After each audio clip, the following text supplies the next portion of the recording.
Hey everyone, welcome back to another episode of Hong Kong Horror. I'm your narrator, Simon. And since we're only a few days away from Halloween, I just wanted to start off by wishing all of you a very happy Halloween. Tonight, I've got something special lined up.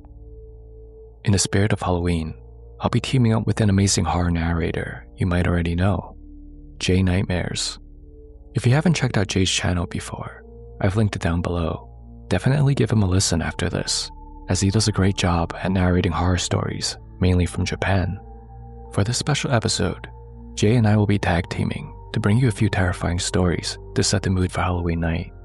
So, turn down the lights, settle in, and let's dive right into it. I'll start off the episode with a story from Hong Kong. Then, I'll turn it over to Jay. Before we begin tonight's first story, I just want to give a heads up. This one leans on the darker side. Some parts may be disturbing for certain listeners, so please, viewers' discretion is advised. What place comes to mind when you hear the word curse or black magic? For many in Hong Kong, the answer points south to Southeast Asia, where gong tao or curses are said to be ancient, deeply rooted, and terrifyingly effective. More specifically, Thailand. Now, Thailand isn't the only place in the region associated with sorcery, but it carries one of the strongest reputations. In Southeast Asian folklore, Thailand is often known for its mastery of highly specific dark arts, from love curses and revenge spells to ghost raising, yuan guai zai, and binding charms that tie one soul to another. These practices sit somewhere between religion, superstition, and something much darker. A line that few dare to cross. If performed correctly, it's said that these rituals can bend fate itself. Hearing about the supposed benefits might sound tempting, but I'll say this: never, ever get involved with black magic, because everything comes with a price, whether you know it or not. And the story you're about to hear will show you just how high that price can be. This following story takes place in Hong Kong, though its roots trace back to Thailand. It's a story that's been passed around online for years, with a few different versions floating around out there. So some of you may be familiar with the story, but I think it will be new for most of you. The version I'll share with you tonight was shared by a man. Let's call him Alex. At the time, Alex was in his late 20s, just an ordinary guy dating his longtime girlfriend, Linda, for about 5 years. The two were young, broke, but deeply in love. Life wasn't perfect, but it wasn't terrible either. Alex worked a lot of odd jobs while trying to find something more stable, while Linda worked as a front desk receptionist at a small office. The pay wasn't great, but it was enough to keep them afloat. They lived simply, like so many young couples just trying to get by. Money was tight, but they never let that come between them. They were so deeply in love that none of it really seemed to matter. On weekends, they would find little ways to enjoy themselves: picnics at the park, late-night walks through the city, or just window shopping downtown. They didn't have much, but they had each other. And for them, that was enough.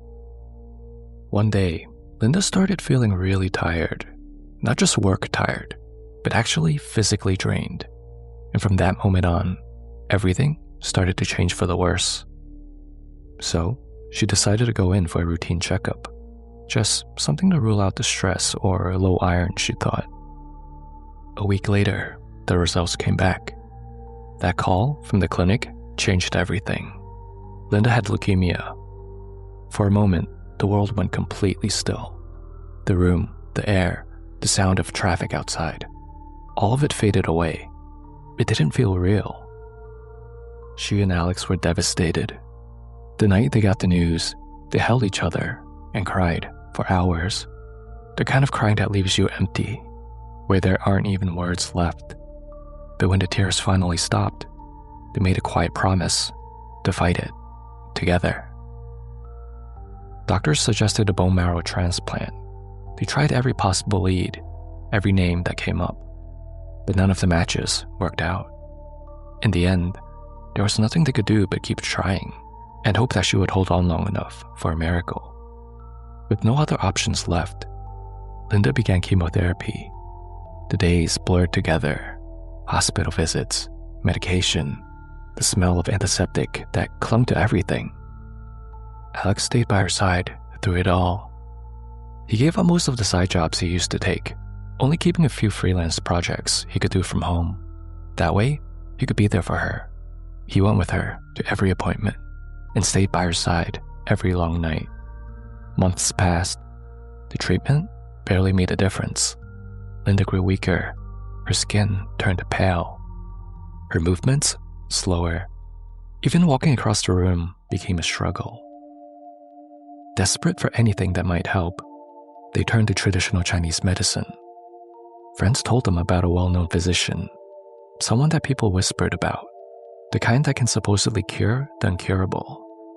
They decided that they had nothing to lose and to give it a try. And surprisingly, it seemed to work. The blood reports started showing small improvements. Linda's color came back. She smiled more. Her voice had strength again. For the first time in months, Alex allowed himself to believe that maybe, just maybe, things were finally turning around. But after a few more months, something strange began to happen. Linda's stomach started to swell. Slowly at first, like a little bloating after a meal. They brushed it off as indigestion, nothing serious. But the swelling didn't stop. It grew and grew until she looked several months pregnant. At the hospital, the doctor said that it was an enlarged spleen, a common complication of leukemia, they explained. Nothing unexpected. Alex tried to believe them. He tried to convince himself it was just part of the illness. But deep down, something about it didn't feel right. And soon after that, the nightmares began. At night, Linda began to dream of a boy. His face was distorted, flat like a paper cutout. His body, just a shadow that moved without weight. He never spoke, he just watched. And every time he appeared, she found herself trapped in a cycle of endless labor. Plowing soil under a gray sky, hauling baskets of fruit that never emptied, shoveling dirt into pits that never filled. When she woke up, her whole body ached. Her hands trembled as if she had really been working for days. The exhaustion went deeper than her bones. It hollowed her out. Alex told himself it was stress, a side effect of the illness. But as the dreams grew more vivid, he started to wonder. Through a friend's referral, he found a local medium, someone known for her uncanny accuracy. He brought Linda with him to see her one afternoon, and what the woman said next left them both speechless. "There's a spirit of a little boy in your home," the medium said softly. "He's the child your mother never gave birth to. He would have been your older brother." Linda froze. She had no idea what this woman was talking about. Her mother had never mentioned anything like this. That night, she called home. At first, her mother denied it, but as the silence stretched, her voice began to shake. Finally, she admitted the truth. Years ago, before Linda and her sister were born, she had been pregnant once before, but the baby hadn't made it. Linda's mother explained that at the time, she and Linda's father weren't ready to raise a child yet. They were struggling financially, and the decision was made to end the pregnancy. That night, Alex couldn't shake a thought from his mind. Could the boy in Linda's nightmare actually be that child? The spirit of her mother's unborn son? Now, a spirit twisted and trying to reach her from somewhere else? Through a friend, Alex was introduced to a Thai master living in Hong Kong, Master Gap. Master Gap was known for his involvement in an ancient practice known as Yang Guai Cai, raising ghosts. If you've listened to some of my previous stories, you might remember this is a dark art where a practitioner binds and controls the spirits of the dead, often children, fetuses, or restless souls, and keeps them as servants. Some use them for protection or wealth, others for spying, or worse. In Master Gap's case, he used them as scouts, spiritual messengers that could see what ordinary people couldn't.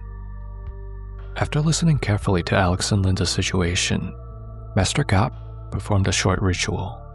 His voice stayed calm, but his expression darkened. Through the visions of his spirits, he confirmed there really was a little boy in their home, most likely Linda's aborted brother. But the boy wasn't the one harming her. He wasn't angry or vengeful. He was simply there, confused, and caught in something far beyond his understanding.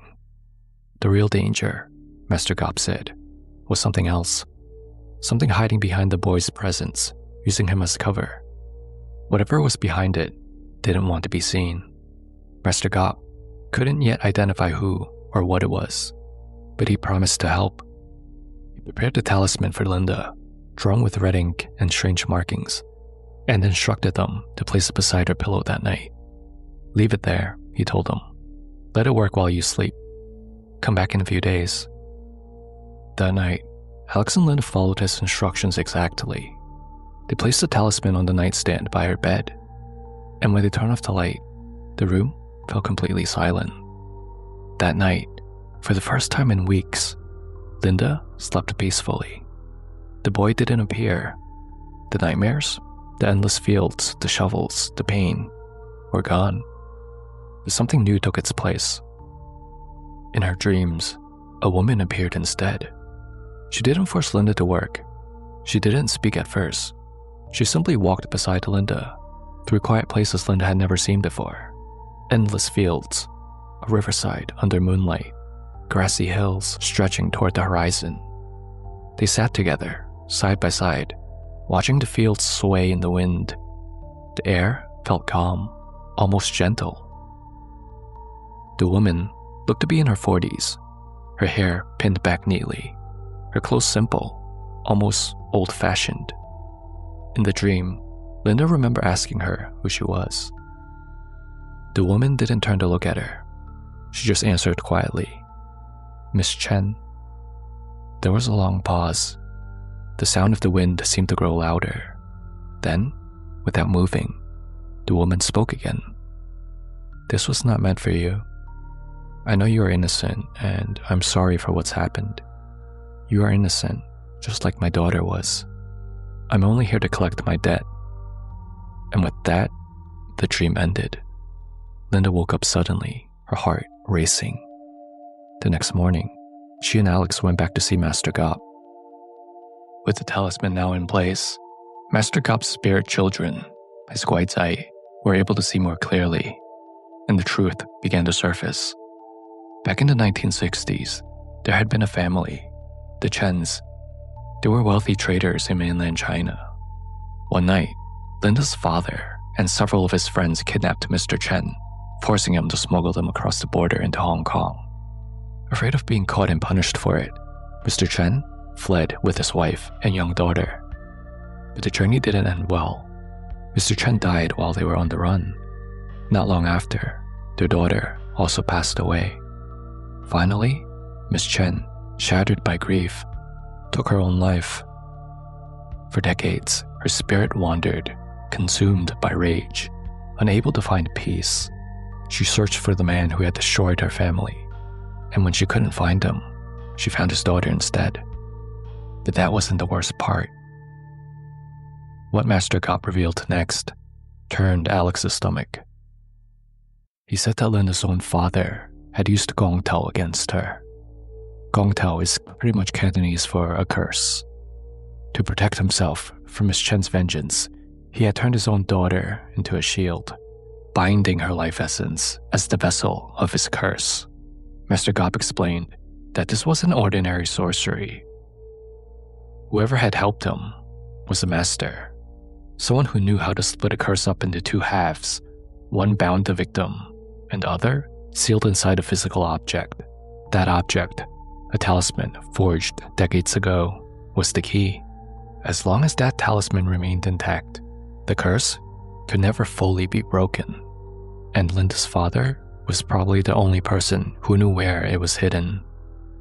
The proof came a few days later. Hidden at the top of their wardrobe, inside a small white envelope, Alex found the unthinkable.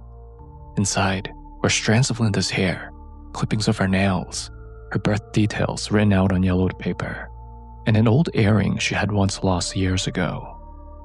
These were the ingredients of black magic, the personal essence needed to bind a curse. They realized then that everything The illness, the swelling, the dreams, it was all connected. And the person who had done it was her own father. The physical talisman that anchored the curse was still missing, most likely hidden somewhere he thought no one would ever find it. Without it, the curse couldn't be undone. From that point on, everything began to spiral. Strange things started happening in the room. Random insects appeared even though no food was left out. Every single night, in the exact same spot on the floor, they would find another dead cockroach, as if someone had placed it there. Once, Alex even saw one crawl in alive. It staggered, slowed, and died the moment it reached that spot. When they confronted Linda's father, he denied everything, growing furious that they'd accused him of such a thing. His anger seemed more defensive than shock. But as Linda's body grew weaker, her father's luck only seemed to rise. He started winning lotteries, not once or twice, but again and again. Almost every ticket he bought hit some kind of prize. Neighbors talked about how lucky he became, laughing about it in front of his gate. Meanwhile, Linda's nightmares returned. This time, she was alone, working endlessly under a burning sun, without a boy or a woman beside her. Her strength faded day by day, until one morning, she coughed violently, and blood spilled from her mouth. Alex rushed her to the hospital, but deep down, he knew something far beyond medicine had taken a hold of her. In the hospital, Linda told Alex something that made his blood run cold. When she was little, her dad once brought her to see a strange man.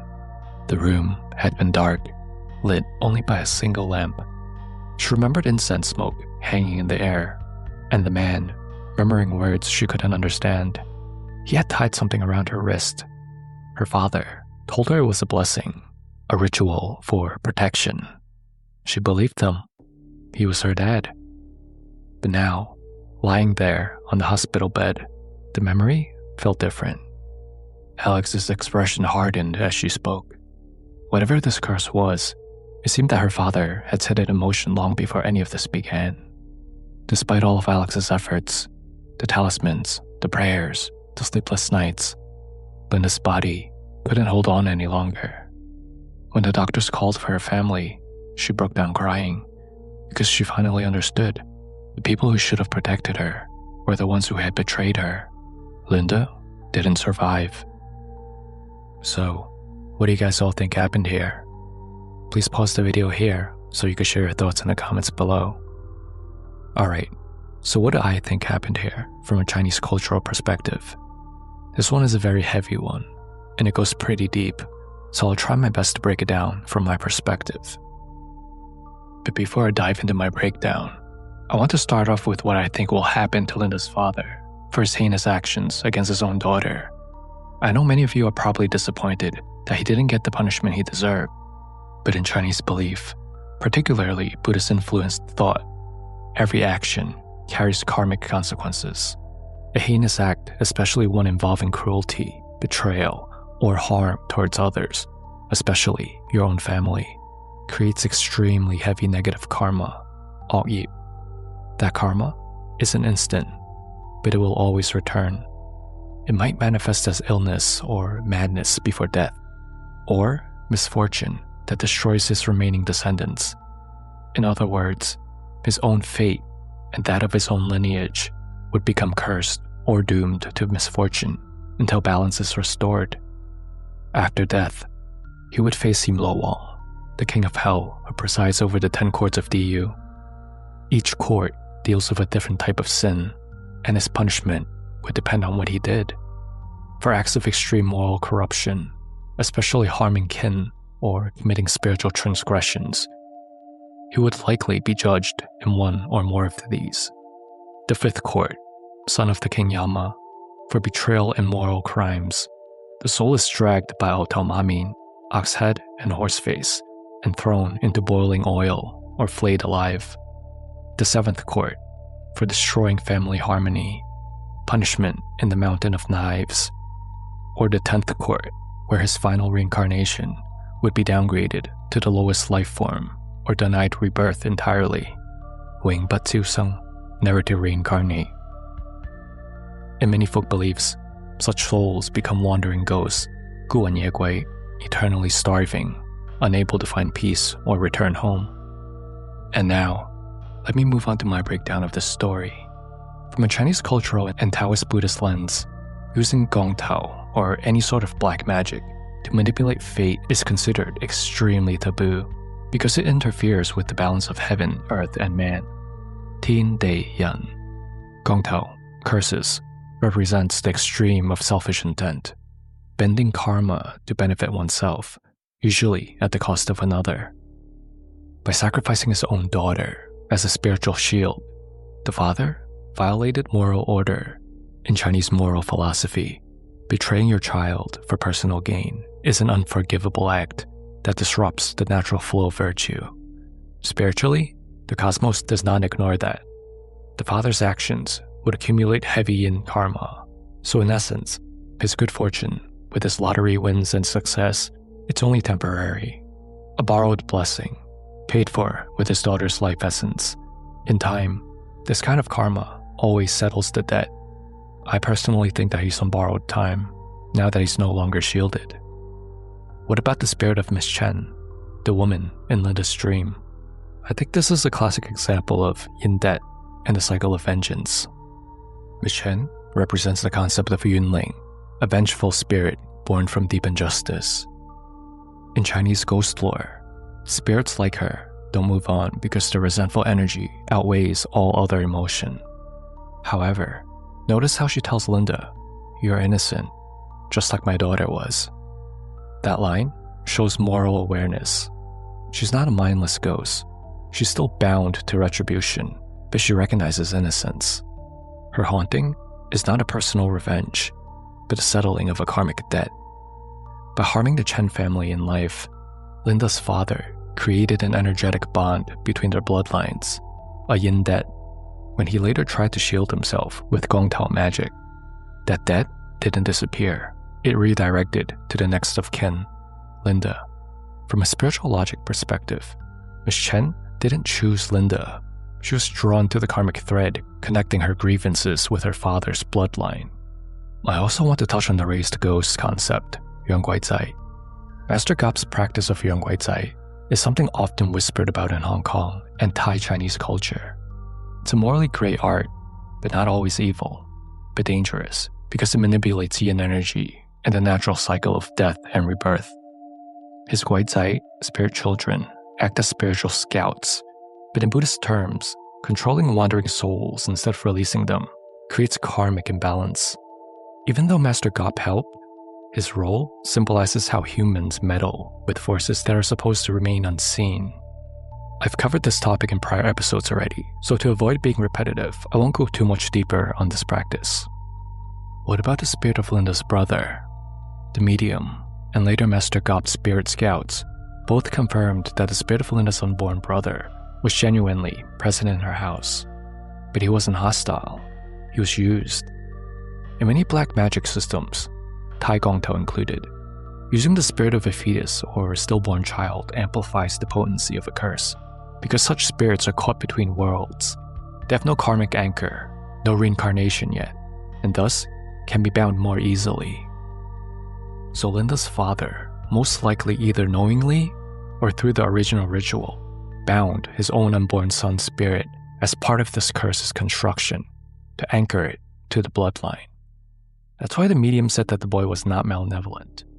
He was there because his essence was tied to the ritual, and he was being used as a component, not as the cause. Once Master Gop's talisman was placed beside Linda's bed, its function was to break the illusion and reveal the hidden spirits. That's when the spirit of the boy vanished from Linda's dream, because the disguise has been disrupted, and that's when Miss Chen appeared in her true form. This shows that the spirit of her brother was just a decoy to conceal the true spiritual source. The boy's spirit was bound, a passive participant, acting like an energy node in the curse.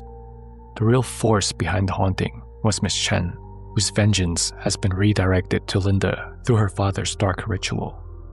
This might be a little confusing, so let me summarize it in simpler terms. So in life, Miss Chen lost her husband and daughter because of Linda's father and his friends. When she died, her spirit became what Chinese folk belief called a yunling, a vengeful, restless soul. For decades, she wandered, trying to locate the man who ruined her family. But he used Gongtao magic to protect himself. That spell hid him from her sight and redirected her anger towards something weaker, his own bloodline. So she never found the father directly. The little boy's spirit already existed inside the household because the parents had aborted him years earlier. In Hong Kong and Thai Chinese belief, an aborted or stillborn child is called a toiling. If it isn't appeased through ritual, it tends to linger near the family, watching but not necessarily evil. He wasn't looking for revenge, he was simply stuck. When the father cast his Gongtao curse to hide from Miss Chen, he needed a blood anchor, something of his own flesh that would carry the punishment in its place. He used Linda, but to bind the spell more firmly, he also used the soul of the aborted son as a secondary anchor. That tethered Miss Chen's karmic rage to the brother's spirit, and then, through him, to Linda. You can think of it as a chain of mirrors. Miss Chen, the vengeful spirit, who followed the cursed pathway created by the father's Gongtao when she was looking for him, which then led her to the unborn brother's spirit, which then led her to Linda, the living vessel. Alright, so I don't want to hog up too much time in this episode. I now want to pass the torch over to Jay, who will narrate 2 Jay Nightmare stories for us. This happened when I was in the first year of elementary school. Thinking back on it now, I often wonder if it was a dream. I still remember that night very clearly, so a part of me doubts that it was just a nightmare. It was a very creepy experience. It was a July night, a real hot one. For a reason unknown to me, I suddenly woke up. I looked at the illuminated numbers on the alarm clock and saw that it was just after 3 a.m. Ever since I was little, I had an interest in ghost stories, and at every opportunity, I tried to watch anything mildly spooky on TV. But when it came down to it, to actually being confronted by something out of the ordinary, something kind of scary, I was a true scaredy cat. So when I woke up that night, I started to get a little spooked. I was immediately wondering why I woke up. I was suspicious and fear was knocking at the door of my mind, if that makes sense to anyone out there. Back in those days, our family slept in the same room as each other. My mum, dad, me and my sister used to sleep on roll-out beds. Hi, Jay here. Co-sleeping isn't that uncommon in Japan. Families often use 2 or 3 large futons spread across the floor in a tatami room to enable parents to sleep next to their babies or young children. Back to the story. Since I was awake, I looked around. I was curious to see if anyone else had woken up, but no one had. It's quite a lonely feeling as a child when you know that you're the only one awake at night, isn't it? I felt safe though, so I thought I'd try and get back to sleep.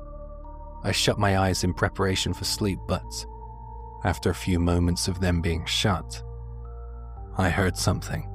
I stiffened up, almost instantly, in fear, because I swear I heard a woman's voice say something like, "Help me." It was definitely coming from outside, but it scared the heck out of me. Our family home faced the national highway, but there were very few cars that passed at night. It sounded like the voice was coming from right outside, in that direction. Nowadays, a lot of apartments have been built in that area, and new neighborhoods have sprung up. Along with that, there are convenience stores, family restaurants, all sorts. So at night, there are a lot of people on the streets passing by, so street noise is perfectly normal. But back then, the nights were real quiet. There was hardly any street noise or people walking around in my area late at night. So you can imagine how freaky it was to hear someone say, "Help me," so late at night. It wasn't just a one-off. I heard that same woman's voice asking for help multiple times. She was saying it over and over again. I thought it sounded like she was in our garden. Something about her voice terrified me, but not as much as the proximity of that voice. You see, right outside the room we were all sleeping in was our garden.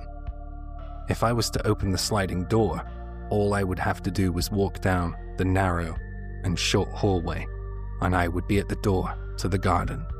So what I'm getting at is, the voice sounded very, very close. I was so frightened by the sound of this strange voice calling out for help, but not fully committing to it. It sounded somewhat disingenuous and somehow lethargic. It just lacked the urgency of a true call for help. And I think I was able to understand that, even at that age. Still, that call for help troubled me. It was frightening beyond belief. What was out in our garden? I shut my eyes and put my hands to my ears, but for some reason, I could still hear calls for help, even with my fingers jammed in my ears. After a while, the voice kind of just disappeared. It faded away. I wondered if the owner of that voice had wandered off. I felt a great sense of relief, in all honesty. But there was a feeling of fear that hadn't left me yet, a sense of unease. I felt, I don't know, but perhaps it was like the calm before the storm. So I decided to try and wake my dad up. He was sleeping next to me, so I gave him a couple of nudges. He didn't rouse though. My father was a policeman, and because of his line of work, he would often be a shallow sleeper. He would sometimes be on call for emergencies, and he was used to waking up at the slightest of noises, but not that night. I tried my best to wake him, but he was sound asleep. I began to panic, so I decided to go to my mum, who was sleeping just the other side of him. I didn't have much choice. I needed someone because I was scared. As I got up to step over my dad to get to my mum, that's when it happened. I heard it very clearly, and it came from the same room we were in. I heard an unknown woman's voice say, "Help me." It was the same voice I had heard out in the garden, but now it sounded like she was in the same room. I started freaking out. I thought I saw a shadow in the dark, but a pile of clothes can look like a monster if you forget that they're there in the dark. I'm not sure of what I saw, but I'm absolutely sure of what I heard.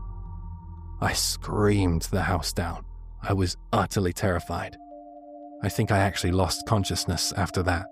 I'm not sure if anyone came to my aid or not because I woke up at 6 a.m., our usual time for our family to get up.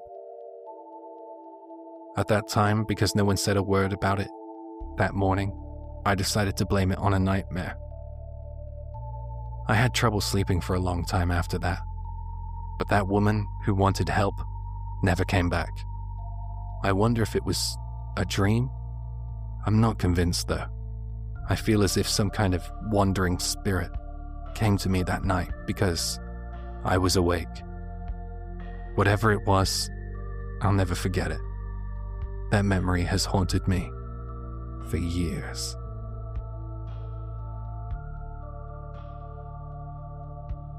This all happened when I was living in a dingy old flat in Nakameguro during my first year as a working adult. Back then I was determined to save money. I wasn't making much in my entry-level job, so I had to pick a flat that was within my limited budget. I found a cheap, worn-down place that had clearly seen better days. It was a 1DK, a single room with a tiny dining room kitchen in a 20-year-old building. The bathroom was practically a cubbyhole, a cramped unit bath with barely enough room to turn around in. The walls were so paper-thin that you could hear everything the neighbors were doing. I'm talking about every little sound. If the guy next door sneezed, I'd hear it. When their phone vibrated, it felt like the walls themselves were trembling. I didn't mind too much. After all, I was out most of the day working. I'd come back only to eat, shower, and catch up on sleep. At the time, the state of the place and the sounds from next door were nothing more to me than a minor inconvenience. Then it started. I remember the first time it happened. I came home one evening after a long day at work. I dropped my laptop bag by the door and was just about to head into the room when I felt it. An odd tingling sensation, as if I'd walked straight into a spider's web. You know that feeling, don't you? That sticky, clinging sensation that catches on your skin, lingering on your face and arms. The spider's web. I brushed my hands across my face, and there was nothing there. I thought little of it at first. A place like this was bound to have spiders, and worse. It wasn't unusual to find the odd cockroach scurrying around the floor, and if there were roaches, surely there would be spiders too, preying on them. So I brushed it off as a spiderweb I couldn't see and carried on with my night. But then it happened again, and again. Every time I came home from work, I felt that strange sensation, like invisible threads clinging to my face. I would stop in my tracks, frantically swiping the air around me, convinced there must be a web. And I hated spiders. But I could never find anything. No web, no spider, nothing. After a while, the sensation became more persistent, more deliberate. It wasn't just brushing against my skin anymore. It felt like something was deliberately touching me, caressing my skin, something unseen. I started feeling it almost every time I stepped through the door, and with that, the air inside my flat felt somehow different, heavier, like it was pressing down on me, suffocating. The once harmless feeling of walking into a web had become something sinister, something that made the hairs on the back of my neck stand on end. Eventually, I had had enough. I tore through the flat, searching every corner, every crevice for a nest, for spiders, or anything that could explain what was happening. I left no stone unturned, checked every inch of the walls, the ceiling, even behind the fridge. But there were no webs, no spiders, just me alone with a gnawing sense that something was wrong. I did find a cockroach though, and I killed it on the spot. I considered the idea that it could be strands of my hair blown by the wind when I opened the door. My hair was long enough to brush my ears, so maybe I was just being paranoid. Feeling stray strands tickling my face. But no, that didn't really explain it. I checked the mirror, carefully examining for loose hairs, also my hair, after I had a bath or a shower to see if I was losing it. But I realized that the sensation wasn't from my own hair. It was different, and worse, it was getting stronger. The next evening, as soon as I stepped inside, I felt it again. But this time, it wasn't just a brief touch. It was like something invisible was wrapping around my face, sliding down my cheek, as if trying to get my attention. A deep sense of dread settled over me, and I couldn't shake the feeling that something unseen was watching me. Waiting. Weeks passed with the same eerie occurrences.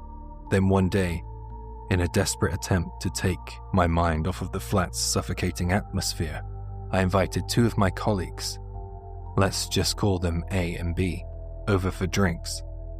The mood at work had been tense, and a few beers and some casual conversation seemed like a good way to unwind. As we chatted about our living situations, I made the mistake of mentioning my flat's dilapidated state. "You wouldn't believe how run down my place is," I said, half joking, not realizing what those words would set in motion. To my surprise, A and B seemed intrigued, to say the least. They were saying things like, "We gotta see this place," and they insisted.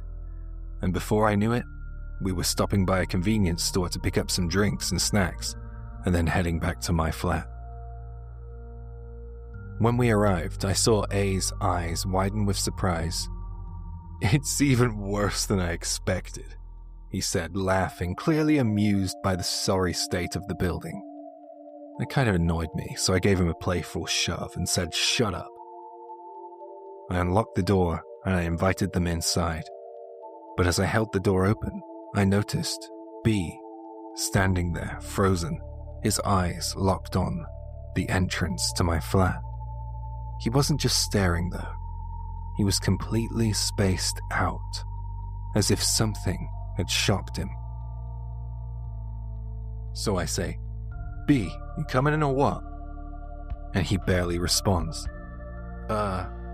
Yeah? His voice hollow. He walked in slowly, like he was stepping into something unpleasant. I thought he might have been drunk already, but we hadn't even started drinking yet. "Are you alright?" I said, giving him a concerned look. His eyes darted around the room nervously before he forced a weak smile and said, "Yeah, I'm fine."